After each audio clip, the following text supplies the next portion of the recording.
नमस्कार साथियों, कैसे हैं आप सभी साथियों। आज का टॉपिक बहुत ही इम्पोर्टेंट होने वाला है साथियों। आज हम बात करने वाले हैं रेलवे ग्रुप डी 2026 के लिए एक प्रीवियस ईयर क्वेश्चन पेपर की। साथियों इसमें हमने जीके जीएस के अति संभावित प्रश्नों को लिया है जो आपकी आगामी परीक्षा railway group D, loco pilot, technician, railway NTPC, अन्य सभी परीक्षाओं के लिए अति इम्पोर्टेंट है। साथियों यदि आप किसी भी गवर्नमेंट एग्जाम की तैयारी करते हैं तो यह वीडियो बहुत ही इम्पोर्टेंट है, तो वीडियो के अंत तक बने रहिए। चलिए हम स्टार्ट करते हैं। साथियों हमारा पहला क्वेश्चन है।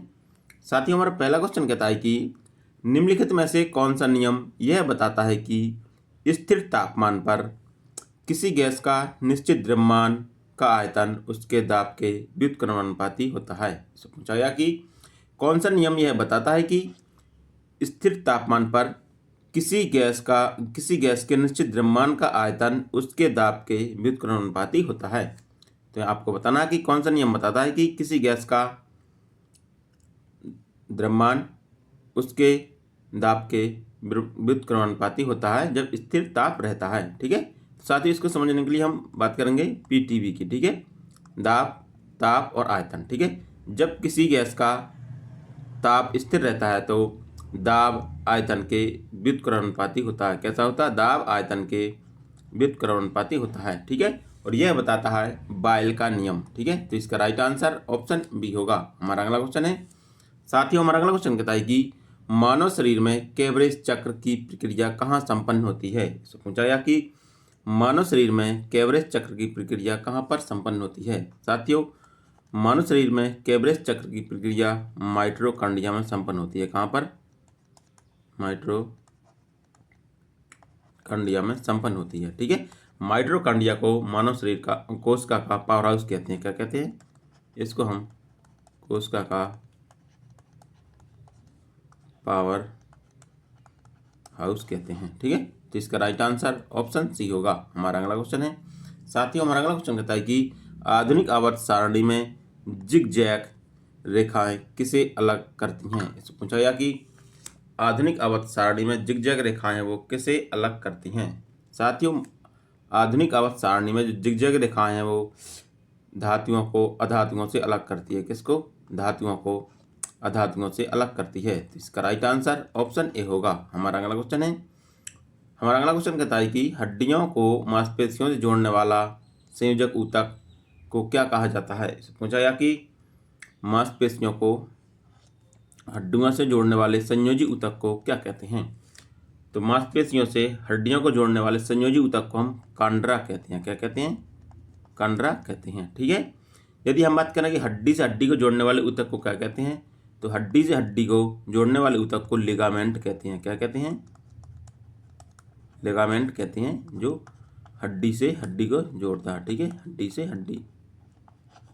ठीक है, लेकिन मांसपेशी को हड्डी से जोड़ता है वह कंडरा कहलाता है, और हड्डी से हड्डी को जोड़ता है वह लिगामेंट कहलाता है। ठीक है, तो इसका राइट आंसर ऑप्शन ए होगा, कंडरा। हमारा अगला क्वेश्चन है। साथियों हमारा अगला क्वेश्चन कहता है कि आधुनिक आवर्त सारणी के किस समूह में पूर्ण आवर्त वाले तत्व और रासायनिक रूप से निष्क्रिय तत्व होते हैं। पूछा गया कि आवर्त सारणी के किस समूह में पूर्ण आवर्त वाले तत्व और रासायनिक रूप से निष्क्रिय तत्व किस आवर्त में पाए जाते हैं। तो ये पाए जाते हैं समूह 18 में। ठीक है, समूह 18 में अक्रिय गैसें पाई जाती हैं। ठीक है, जो रासायनिक रूप से निष्क्रिय होते हैं और पूर्ण आवर्त वाले होते हैं। तो इसका राइट आंसर ऑप्शन बी होगा। हमारा अगला क्वेश्चन है। साथियों हमारा अगला क्वेश्चन कहता है कि ध्वनिक तरंगों की आवृत्ति और आवर्तकाल के बीच संबंध क्या है। पूछा गया कि आवृत्ति और आवर्तकाल के बीच संबंध कैसा संबंध होता है। तो आवृत्ति और आवर्तकाल के बीच व्युत्क्रमानुपाती संबंध होता है। कैसा? व्युत्क्रमानुपाती संबंध होता है। ठीक है, और इनका गुणनफल बरहमेश 1 आता है। क्या आता है? इनका गुणनफल 1 आता है। तो इसका राइट आंसर ऑप्शन ए होगा। आवृत्ति और आवर्तकाल का गुणनफल 1 आता है। तो इसका राइट आंसर ऑप्शन ए होगा। हमारा अगला क्वेश्चन है। शनिवार निम्न में से किस धातु का प्रमुख अयस्क है। पूछा गया कि जो शनिवार है वो किसका अयस्क है। साथियों शनिवार है जो यह पारा का अयस्क है। किसका? पारा का अयस्क है। ठीक है, शनिवार का रासायनिक नाम होता है, शनिवार का रासायनिक नाम मरकरी सल्फाइड होता है। क्या? मरकरी सल्फाइड होता है। ठीक है, पारा है जो कमरे के तापमान पर द्रव अवस्था में पाई जाने वाली धातु है। क्या? जो पारा है ये कमरे के तापमान पर द्रव अवस्था में पाई जाने वाली धातु है। तो इसका राइट आंसर ऑप्शन सी होगा। हमारा अगला क्वेश्चन है, किसी पिंड का भार पृथ्वी के किस स्थान पर अधिकतम होता है? पूछा गया कि किसी पिंड का भार है जो पृथ्वी के किस स्थान पर अधिकतम होता है। तो किसी पिंड का भार है जो ध्रुवों पर अधिकतम होगा। कहाँ पर? ध्रुवों पर अधिकतम होगा। तो इसका राइट आंसर ऑप्शन बी होगा। हमारा अगला क्वेश्चन है, जब प्रकाश की एक किरण सघन माध्यम से विरल माध्यम में प्रवेश करती है तो क्या होता है?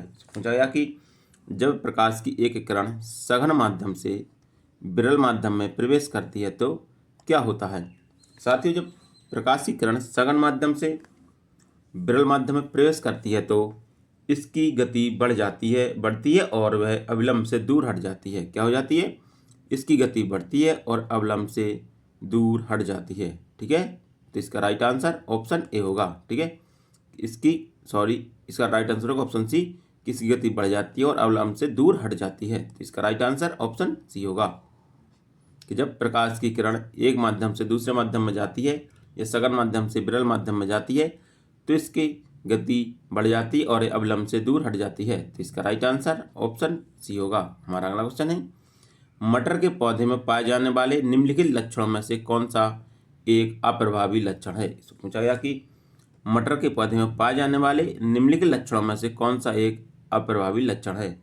तो इसका अप्रभावी लक्षण है कि झुर्रीदार बीज। ठीक है, मटर के पौधे में एक अप्रभावी लक्षण है कि वह झुर्रीदार बीज है। तो इसका राइट आंसर ऑप्शन सी होगा। हमारा अगला क्वेश्चन है, साथियों हमारा अगला क्वेश्चन कहता है कि निम्नलिखित में से कौन सा पादप हार्मोन्स कोष का विभाजन को बढ़ावा देता है? पूछा गया कि कौन सा पादप हार्मोन्स है जो कोष का विभाजन को बढ़ावा देता है।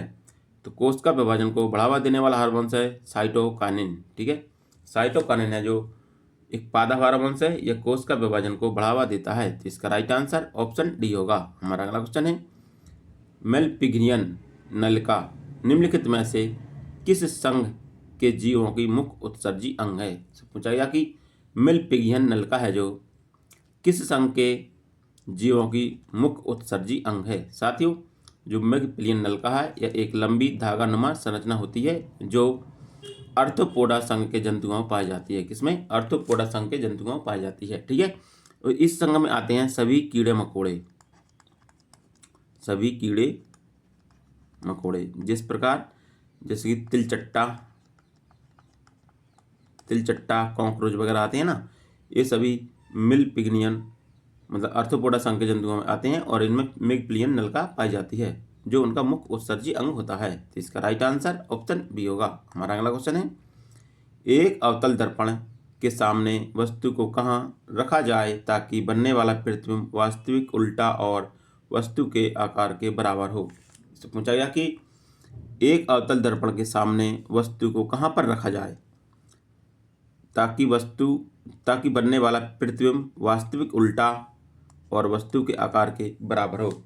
तो उसे रखा जाए वक्रता केंद्र पर। ठीक है, एक वस्तु को अवतल दर्पण के सामने उसके वक्रता केंद्र पर रखा जाए ताकि उसका प्रतिबिंब वास्तविक उल्टा और वस्तु के बराबर बने। तो इसका राइट आंसर ऑप्शन बी होगा। हमारा अगला क्वेश्चन है, साथियों हमारा अगला क्वेश्चन कहता है कि आधुनिक आवर्त सारणी में हेलोजन परिवार को किस ब्लॉक में रखा गया है? इसको पूछा गया कि आधुनिक आवर्त सारणी में हेलोजन परिवार को किस ब्लॉक में रखा गया है?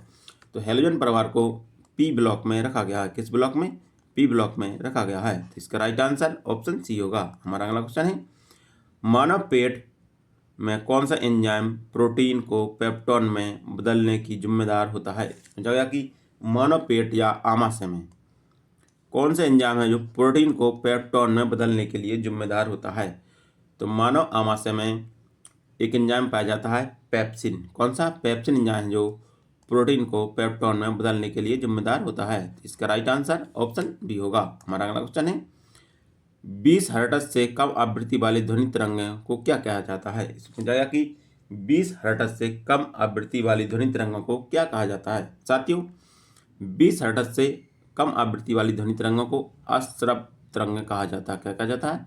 अश्रव्य तरंगें कहा जाता है। ठीक है, यदि हम बात करें श्रव्य तरंगें कितनी हर्ट्ज की होती हैं? ठीक है, तो 20 से 20,000 हर्ट्ज की जो ध्वनि तरंगें होती हैं उन्हें हम श्रव्य तरंगें कहते हैं, ठीक है। और ये मानव के द्वारा सुनी जा सकती हैं, ठीक है, मानव द्वारा सुनी जा सकती हैं, ठीक है। यदि हम बात करें 20,000 हर्ट्ज से कम आवृत्ति तरंगें, ठीक है, 20,000 हर्ट्ज से कम आवृत्ति की तरंगें होती हैं उन्हें हम अपसर्प तरंगें कहते हैं। क्या कहते हैं? अपसर्प तरंगें कहते हैं, ठीक है। 20,000 हर्ट्ज से अधिक की ध्वनि तरंगें होती हैं, वो होती हैं पराश्रव तरंगें, ठीक है, पराश्रव तरंगें, ठीक है। तो जो 20,000 हर्ट्ज से कम आवृत्ति की तरंगें होती हैं उन्हें हम अश्रव तरंगें कहते हैं, ठीक है। और 20,000 हर्ट्ज की तरंगों को श्रव्य तरंगें कहते हैं, जो मानव के द्वारा सुनी जा सकती हैं, ठीक है। और 20,000 हर्ट्ज से अधिक आवृत्ति की ध्वनि तरंगों को हम पराश्रव्य तरंगें कहते हैं, ठीक है। तो इसका राइट आंसर ऑप्शन बी होगा। हमारा अगला क्वेश्चन है, साथियों, हमारा अगला क्वेश्चन कहता है कि गुरुत्वाकर्षण का सार्वत्रिक नियम किसने प्रतिपादित किया था? इसमें पूछा गया कि गुरुत्वाकर्षण का सार्वत्रिक नियम है किसके द्वारा प्रतिपादित किया गया था? साथियों, गुरुत्वाकर्षण का सार्वत्रिक नियम का सूत्र होता है F=G m1m2/r², ठीक है। ये गुरुत्वाकर्षण का सार्वत्रिक नियम का सूत्र होता है, ठीक है।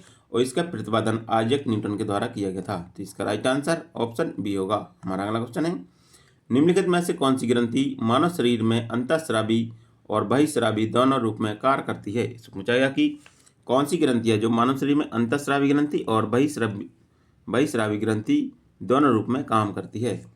तो मानव शरीर की अंतःस्रावी और बहिःस्रावी ग्रंथि है जो यह आग्नेयाशय ग्रंथि है, ठीक है, वह दोनों रूप में काम करती है। तो इसका राइट आंसर ऑप्शन सी होगा। हमारा अगला क्वेश्चन है, साथियों, हमारा अगला क्वेश्चन कहता है कि जब किसी वस्तु की गति दोगुनी हो जाती है तो उसकी गतिज ऊर्जा पर क्या प्रभाव पड़ता है? साथियों, वेरी वेरी इंपॉर्टेंट क्वेश्चन है। आपको बताना है कि जब किसी वस्तु की गति दोगुनी हो जाती है तो उसकी गतिज ऊर्जा पर क्या प्रभाव पड़ता है? तो उसकी गतिज ऊर्जा जो 4 गुनी हो जाती है। कितनी? 4 गुनी हो जाती है। तो इसका राइट आंसर ऑप्शन सी होगा। हमारा अगला क्वेश्चन है, निम्नलिखित में से किस धातु को आसानी से चाकू से काटा जा सकता है? साथियों, वेरी वेरी इंपॉर्टेंट क्वेश्चन है। यह कई बार परीक्षा में पूछा गया कि किस धातु को आसानी से चाकू से काटा जा सकता है? साथियों, सोडियम और पोटेशियम, ये दो धातु हैं जो अत्यधिक मुलायम होती हैं। कैसी होती हैं? मुलायम होती हैं, ठीक है, जिन्हें हम चाकू से काट सकते हैं, ठीक है। जो सोडियम धातु है इसे मिट्टी के तेल में रखा जाता है। किसमें? मिट्टी के तेल में रखा जाता है, ठीक है। तो जो सोडियम धातु है ये अत्यधिक मुलायम धातु है जिसे हम चाकू से काट सकते हैं, इसे मिट्टी के तेल में रखा जाता है, ठीक है। तो इसका राइट आंसर ऑप्शन बी होगा।